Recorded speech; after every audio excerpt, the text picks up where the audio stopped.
What brings you down here in the middle? I'm not going to ask you.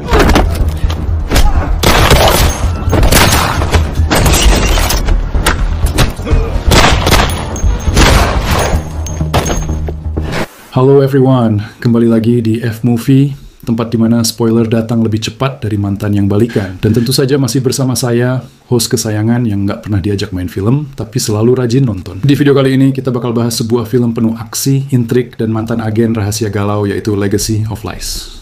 Jadi, siap-siap, karena sebentar lagi spoiler akan datang tanpa permisi. Pegang cemilan kalian erat-erat, karena kisah ini bisa bikin jantung berdebar dan otak selalu mikir.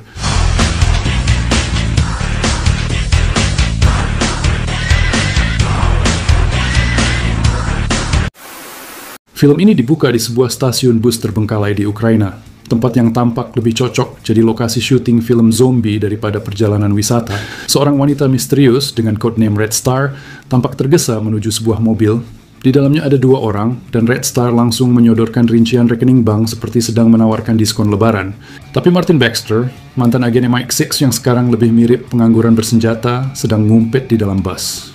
Ia memberitahu seseorang via earpiece bahwa Red Star telah tiba. Tiba-tiba, seseorang menembak Red Star. Baku tembak pun pecah, seperti adegan film aksi biasanya. Martin langsung ikut campur karena, ya, dia memang suka bikin ribut. Ia menembak si penembak pertama, lalu mengejar penjahat kedua yang membawa kabur tas Red Star. Red Star.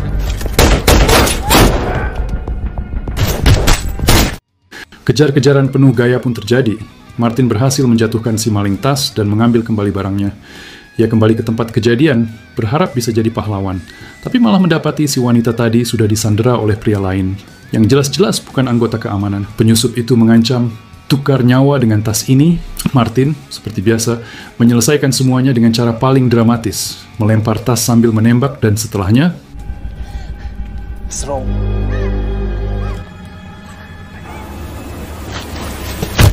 Semua itu ternyata hanyalah mimpi. Ya, Martin terbangun di dalam mobil di London, bukan karena alarm, tapi karena realita yang lebih menyakitkan. Ia harus menjemput anaknya yang bernama Lisa. Hari-harinya kini diisi dengan ikut kontes pertarungan kandang. Bukannya UFC, ini lebih mirip adu banteng tanpa pelindung. Lisa ikut terlibat, namun sebagai penjudi. Ya, Martin malah menyuruh putrinya bertaruh padanya. Seperti ayah yang progresif tapi agak ngawur.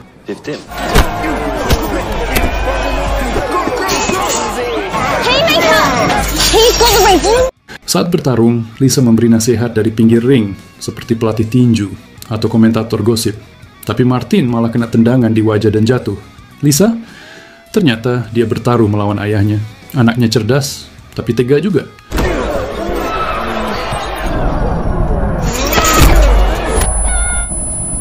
Luck next time. Keesokan harinya, Martin mencoba memperbaiki hubungan dengan mengajari Lisa cara menembak. Ya, solusi paling bapak-bapak mantan agen rahasia. Lisa bilang dia pengen jadi penulis atau pelukis. Martin, lebih baik belajar cara menembak. Dunia ini memang kejam. Malamnya, Martin bekerja sebagai penjaga klub malam. Pekerjaan yang cocok untuk orang dengan trauma masa lalu dan sedikit kesabaran. Disinilah dia bertemu Sasha, wanita misterius yang mengaku berasal dari Ukraina dan mempunyai misi. Sasha bilang, ayahku kenal kamu. Martin bingung, karena dia punya banyak musuh dan sedikit teman. Ternyata, Sasha juga jurnalis, seperti ayahnya, dan sekarang ingin menyelesaikan misi rahasia yang dulu ditinggalkan Martin. Karena Martin yang sibuk bertarung dan selalu kalah taruhan dari anaknya. Sasha meminta bantuan Martin untuk mengambil berkas-berkas super penting, yang kalau jatuh ke tangan yang salah, bisa bikin dunia jadi tempat yang lebih kacau. Tapi tentu saja, saat momen serius itu berlangsung, seorang pria bersenjata malah muncul dan mencoba menembak mereka. Martin, dengan refleks secepat wifi tetangga, menjatuhkan Sasha ke tempat aman, lalu keluar dari klub dengan gaya pahlawan film aksi superhero. Penjahat mengejar, tapi Martin menghabisi mereka seperti sedang menyelesaikan daftar tugas hariannya.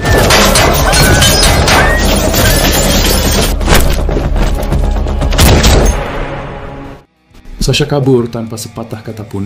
Martin pulang dengan tongkat bisbol di tangan, dan saat masuk ke rumah, ia menemui Lisa yang sedang tidur. Tapi kejutan menunggu di dapur. Trevor, kenalan lama sekaligus manusia yang tidak tahu sopan santun karena muncul di rumah orang tengah malam, dan satu agen MI6 yang wajahnya sudah siap masuk daftar pencarian orang serius. Trevor menjelaskan tentang betapa pentingnya berkas-berkas itu. Katanya kalau jatuh ke tangan Rusia, hasilnya bakal lebih parah dari yang kalian duga. Martin, tentu saja, disuruh menyelamatkan dunia lagi. Berkas itu diungkapkan juga berkaitan dengan kematian istrinya. Lisa yang baru bangun pun shock. Ibunya ternyata tewas dalam sebuah misi, bukan kecelakaan mobil seperti yang ia kira, hingga membuat film pun semakin dramatis. Lisa berlari ke kamar sambil menangis, dan Trevor pergi dengan gaya dramatis sambil bilang, "Pikirkan ini, Martin." And Lux, want to tell me what you're doing here in the middle of the night? Kiev. Hello. Tell me, Right, that's enough. Again, Martin. Besoknya, Martin belum move on dari drama semalam, tapi tetap ikut Trevor karena, ya, hidupnya sudah penuh kekacauan. Dan saat dia lagi masukkan tas ke mobil, malah kena bogem dari belakang. Bangun-bangun, dia sudah ada di hadapan Tatiana, agen Rusia sekaligus wanita yang bicara seperti semua kalimatnya ditulis dengan caps lock. Tatiana mengancam Martin, 24 jam cari berkas itu, atau anak lu bakalan segera tamat.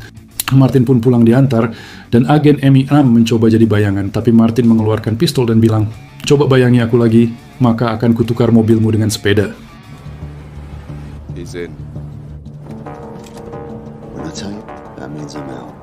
Ia lalu ke bar, nyari Max, si pemilik bar sekaligus mantan kenalan, yang sekarang kayak NPC yang tahu semua rahasia. Max ogah ngomong, jadi Martin ngeluarin argumen berupa pistol. Penjaga keamanan kemudian datang, Martin pun langsung menembak.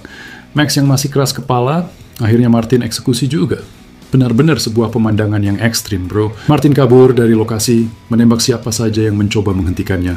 Seperti seolah sedang main game stealth, tapi semua tombol dalam keadaan ditekan bareng. What brings you down here in the middle? I'm not going to ask you.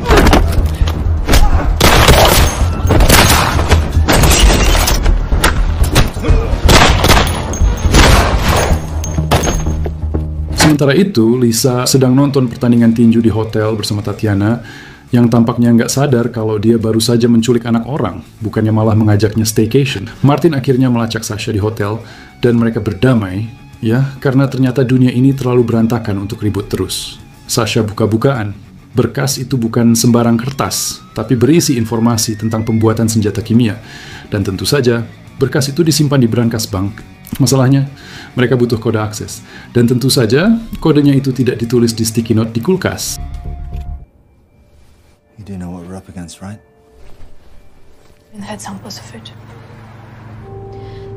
Martin mengunjungi sebuah gedung terbengkalai. Karena jelas, semua urusan penting di film aksi harus dilakukan di tempat yang kayaknya angker.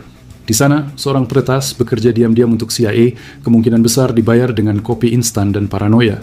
Martin, dengan gaya khas, "Aku nggak punya waktu untuk basa-basi," langsung mengancamnya pakai pistol dan menyuruhnya membuka berkas operasi Red Star dari 12 tahun lalu. Peretas itu dengan tangan gemetar membuka file, dan muncullah foto Red Star memegang selembar kertas kuning. Bukan tiket konser, tapi kode setoran bank. Sangat misterius dan sangat kuning. Di tempat lain, Sasha panik karena sekelompok pria bersenjata baru saja datang. Kayak tamu tak diundang pas lagi nggak nyiapin makanan. Trevor dan krunya muncul tepat waktu, seakan tahu mereka lagi syuting adegan klimaks. Martin menyuruh si peretas menunjukkan jalan keluar darurat, alias pintu rahasia yang tiba-tiba muncul demi naskah, dan kabur dari ruangan. Tapi tentu saja, dia harus duluan menghadapi dua preman Trevor. Pertarungan pun terjadi, dan jelas tidak seperti adegan pertarungan Indosiar.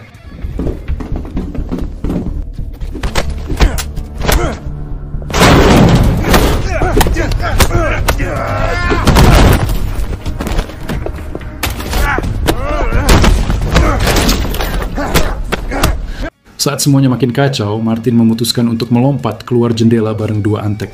Gaya pahlawan, tapi juga agak bodoh. Untungnya mobil Sasha sudah standby seperti sopir ojek online yang luar biasa setia. Mereka pun akhirnya kabur. Sekarang CIA dan MI6 ikut-ikutan masuk drama ini, jadi Martin dan Sasha sembunyi lagi di gedung terbengkalai lain. Martin mencoba memecahkan kode itu, tapi sistem enkripsinya berubah. Mungkin karena pembaruan sistem atau karena kode itu tahu sedang dibintangi film aksi. Trevor dan krunya datang lagi. Martin sempat mau nyerah, tapi Sasha dengan gaya ala drama Korea menodongkan pistol ke kepalanya sendiri. "Kalau kalian tahan kami, aku tembak diriku sendiri," katanya.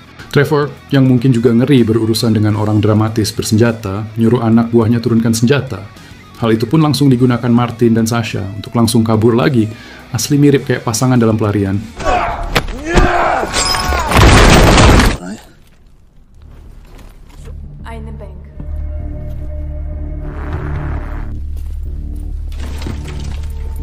Trevor, seperti mantan yang gak bisa move on, tetap ngotot ngejar. Dia menyuruh peretas melacak semua kamera keamanan di bandara kota. Ya, semuanya. Karena jelas, tidak ada yang lebih menyenangkan dari nonton CCTV selama 12 jam. Martin dan Sasha mencuri paspor seorang wanita. Tentu saja dengan santun, agar bisa naik pesawat. Tujuan mereka kali ini adalah Kiev. Dengan sebuah paspor palsu, dengan nyawa dipertaruhkan, memang liburan paling intens abad ini. Di sisi lain, Tatiana menelepon Martin sambil bilang, waktu kamu tinggal sedikit. Martin bilang dia butuh waktu ekstra karena harus ke Ukraina dulu. Namun Tatiana tidak terkesan. Trevor akhirnya tahu juga bahwa Martin menuju Kiev. Ia langsung nyuruh anak buahnya di Ukraina untuk siaga. Sesampainya di Kiev, Martin dan Sasha langsung diburu agen rahasia yang entah kenapa selalu berpakaian rapi banget untuk orang yang suka kejar-kejaran. Sementara itu, Lisa ngobrol sama Tatiana dan akhirnya tahu bahwa ibunya tewas dalam penembakan. Lisa kaget. Bukan karena penembakannya, tapi karena ayahnya ngaku insiden itu karena kecelakaan kendaraan. Keesokan harinya, Tatiana dan Lisa juga terbang ke Kiev. Martin menerima pesan bahwa mereka sudah sampai di hotel. Martin dan Sasha masuk ke mobil, tapi jelas, mobil lain langsung mengejar. Karena hidup Martin sekarang kayak video game open world yang penuh misi sampingan.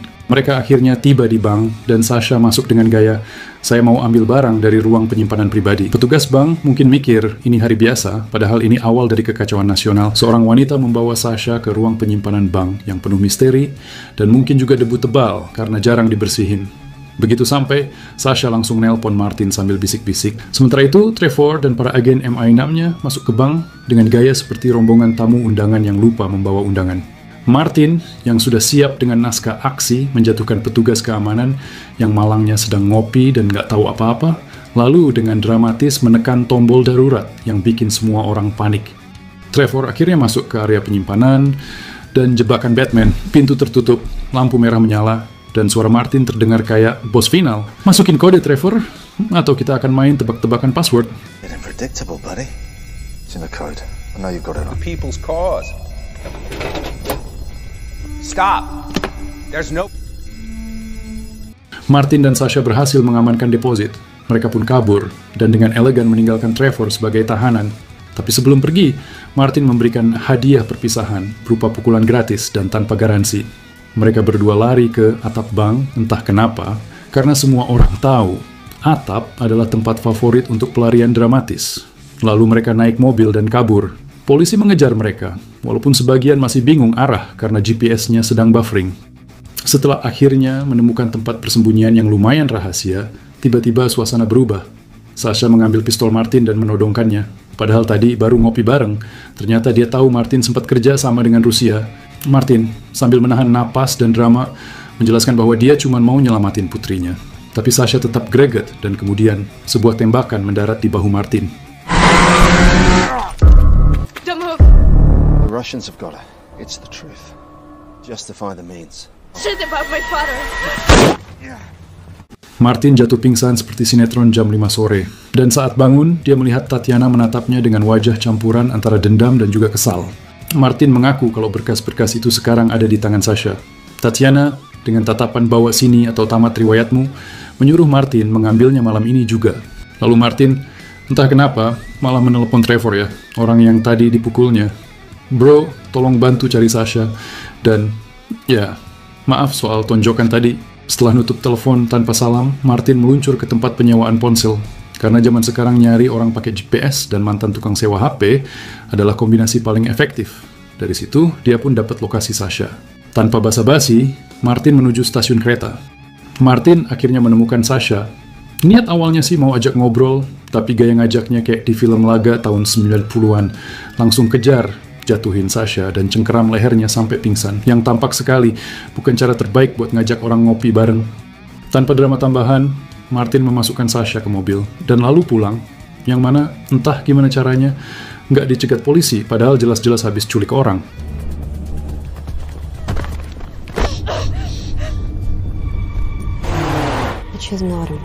Malam harinya, Martin hadir ke pertemuan penting dengan Tatiana. Akhirnya, Lisa dibebaskan, plus bonus gelang kenang-kenangan dari anak Tatiana yang sudah almarhum. Martin, dengan gaya ala kurir premium, menyerahkan kunci apartemen dan berkas-berkas penting ke Sasha. Tapi tiba-tiba, jebakan Batman kembali muncul. Preman-preman muncul dari balik bayangan, dan Sasha, yang ngumpet kayak ninja di balik mobil, langsung menghabisi salah satu dari mereka. Sayangnya, momen heroik itu nggak lama. Tatiana, dengan dramatis ala penjahat telenovela, menembak Martin di perut. Tatiana lalu berniat menghabisi Sasha juga, karena ya, kenapa nggak sekalian kan? Tapi Lisa, dengan refleks bak karakter utama anime, meraih pistol ayahnya dan kemudian berhasil mengeksekusi Tatiana.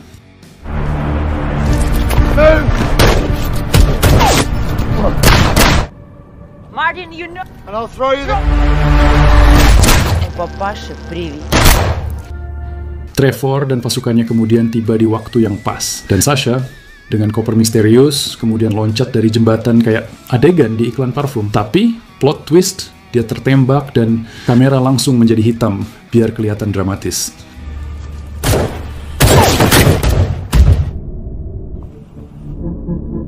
Beberapa bulan kemudian, Martin tampak di penjara. Lisa kini tinggal bersama keluarga baru, tapi tetap rajin berkunjung seperti program Anak Sayang Ayah. Di sana, ia menyerahkan salinan berkas ke Trevor, sambil pasang muka serius dan berkata, "Kasus ini ditutup, jadi jangan ganggu kami lagi, atau aku bakalan bikin naskah film dari ini semua." Dan kemudian Sasha masih hidup. Dia upload semua berkas secara daring, memicu demo besar-besaran di Rusia.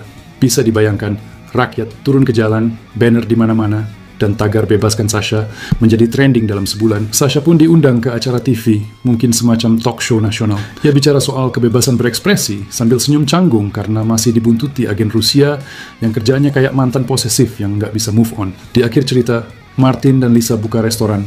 Karena jelas, karier sebagai agen rahasia sudah expired. Sasha datang untuk makan siang. Tapi jangan salah, agen Rusia masih ngintip dari balik tirai mereka.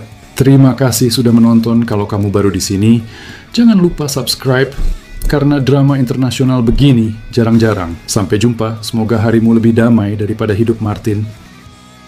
Her daughter Marina lives in... That's just a copy of the original. Right people. Fine. In the first month. You've made these files. Central Russia. It is really important that we... That's a pretty cool profession, isn't it?